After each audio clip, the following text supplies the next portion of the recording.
From the opinion pages of the Wall Street Journal, this is Potomac Watch. Nearly 3,900 auto dealers across the United States signed an open letter urging President Biden to slow his mandates for electric vehicles as the Republican race to be the Trump alternative in 2024 starts getting interesting.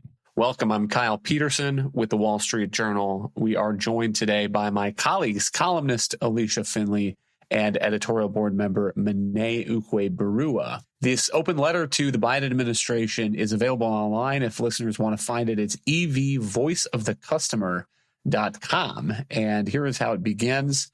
We are auto dealers from across the country who collectively sell every major brand in the U.S. We are small businesses employing thousands of Americans. We are deeply committed to the customers we serve and the communities where we operate, which is why we are asking you to slow down your proposed regulations mandating battery electric vehicle production and distribution. And it says, Alicia, that in 3 weeks, the number of dealers who have signed on to this open letter to President Biden has reached 3,882.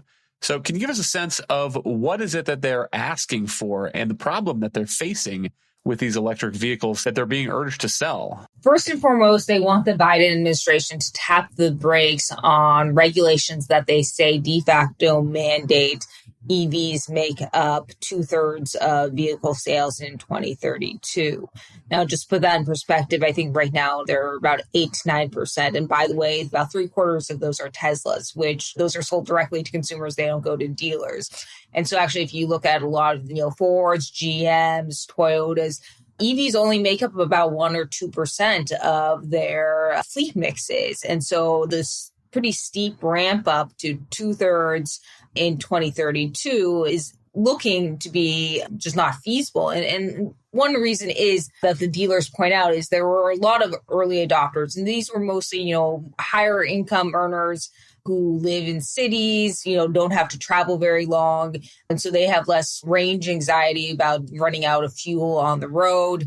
They can also afford the higher price tag, even though EVs, the prices have actually dropped quite a bit in the last year, in part because Elon Musk has kind of set off this price war. So the prices have actually dropped by about $16,000 on average for EVs over the last year, but they're still about 20% more expensive than comparable gas-powered cars. And there are a lot of reasons, like consumers are just not buying them or not buying them in the numbers that car dealers are being basically handed by the automakers. And so as a result, EVs are piling up on dealer lots, actually taking space away from gas-powered cars. And so in June, there were about 102 days worth of supplies of EVs that dealers had, which is about twice as much as for gas-powered cars.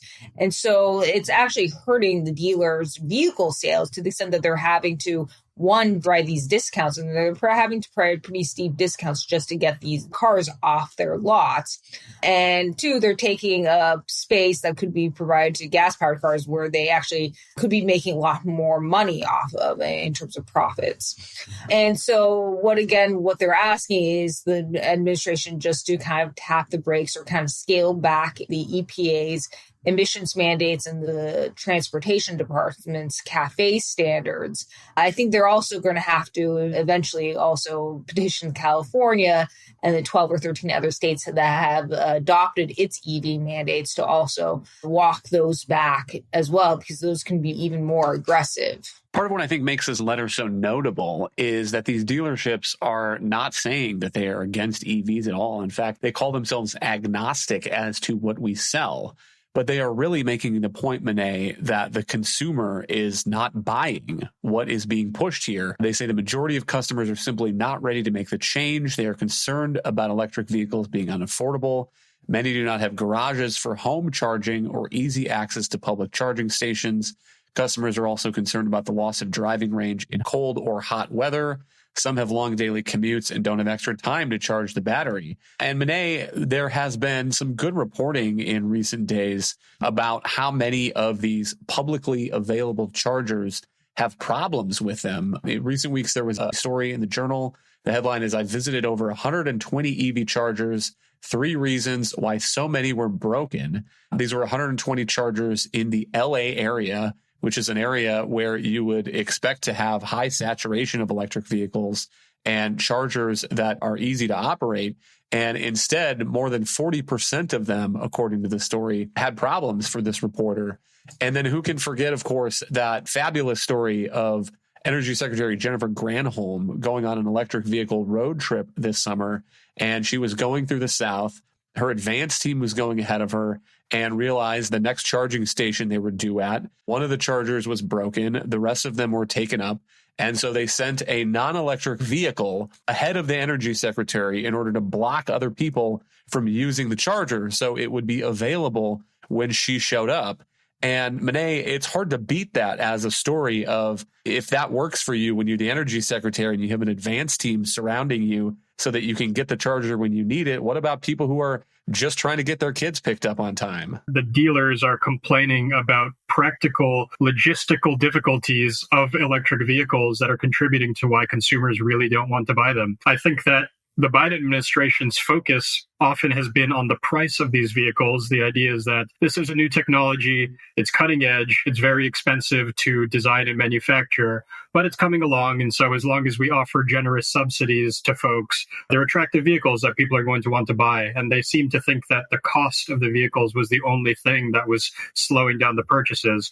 But frankly, if you look at the data, Americans are not in any way averse to buying expensive cars if they think that the car is going to suit all of their needs. We're in a moment where the average car price for new vehicles in this country is over $48,000. People are often taking years to pay off these vehicles and obviously taking on quite a lot of debt to do so. And the size of the vehicles is getting larger as well. And so people are very willing to pay a lot for a car if they think that it's going to be convenient for them. But the fact is that electric vehicles as they currently exist are too limited in too many ways for the average consumer to think it makes sense for them. The charging stations are one of the big reasons for this. There are not nearly as many as you would need in order to really be able to get around conveniently in the way that you can with a normal gas car. There are not very many charging stations to match with what the range of the vehicles is. And so you have to plan your trip very carefully to know that you're going to be able to find one, as opposed to just getting on the road and knowing that there's going to be gas stations every few miles the way that most drivers do. And even when you do find a charging station, as you noted with the Jennifer Granholm story, often the spots will be taken up because they won't have enough chargers available. And it's going to take you a really long time to charge a car. It often takes hours to charge a car from empty with the current technology. So these are very, very constricting things if you're thinking about how am I going to manage my daily commute, not to mention do a road trip, or if you're trying to haul any kind of heavy equipment or things like that.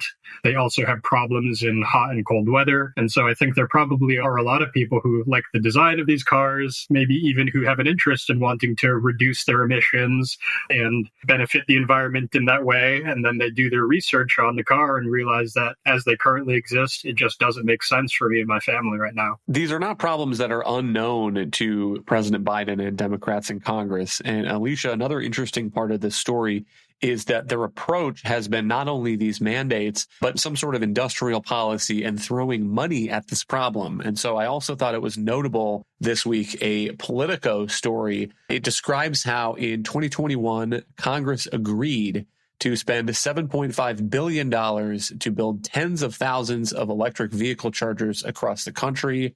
According to the story, federal officials have now authorized more than $2 billion of those funds to be sent to the states.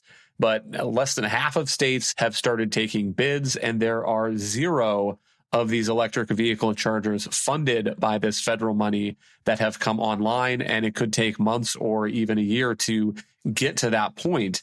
And so, Alicia, the other thing I always say whenever this subject comes up is the technology sometimes moves so fast on these things.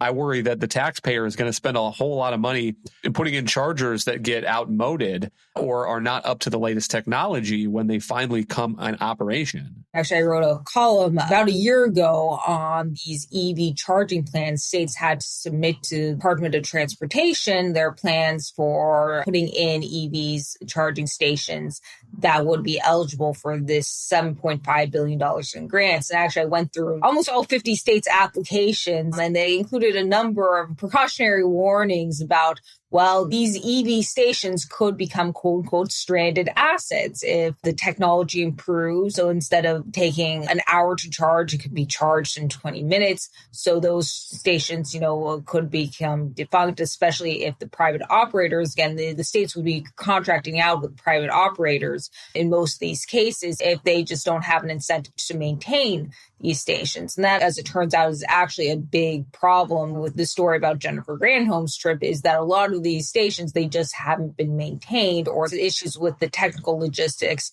and credit cards accepting, and you on your phone, you have to download different apps for different companies. It just gets incredibly complicated. And then you actually have different kinds of plugs for different kinds of cars. GM, Ford, and recently have gotten onto the Tesla's bandwagon to use the same kind of technology and plug as Tesla's.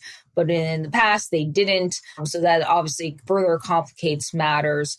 And I think it's a good thing that the states haven't spent on and put all that money out. I mean, a big reason actually isn't that they're being cautious. It's because, one, the grant money also comes with Buy America restrictions. So the charging stations and the components actually have to be produced in the U.S. And the problem is that there's a shortage of those companies and manufacturers in the U.S. that are doing so. So there's a lot of demand and just not supply. Another reason actually has to do with permitting. Lo and behold, NEPA applies, the National Environmental Policy Act, but a number of other state and federal laws that make it very bureaucratic to actually just put in charging stations.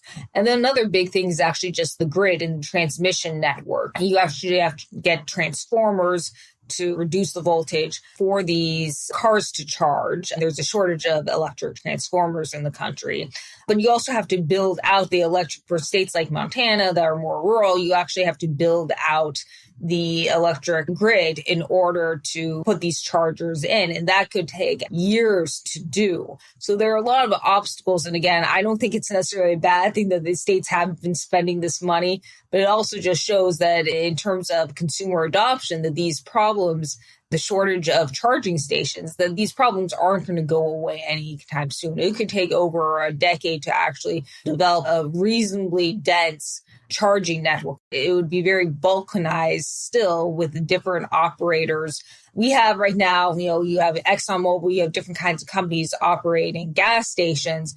But the issue is when you have different companies, again, operating these charging stations, again, they have different apps that you have to log into. And then, again, creates all kinds of confusion for consumers.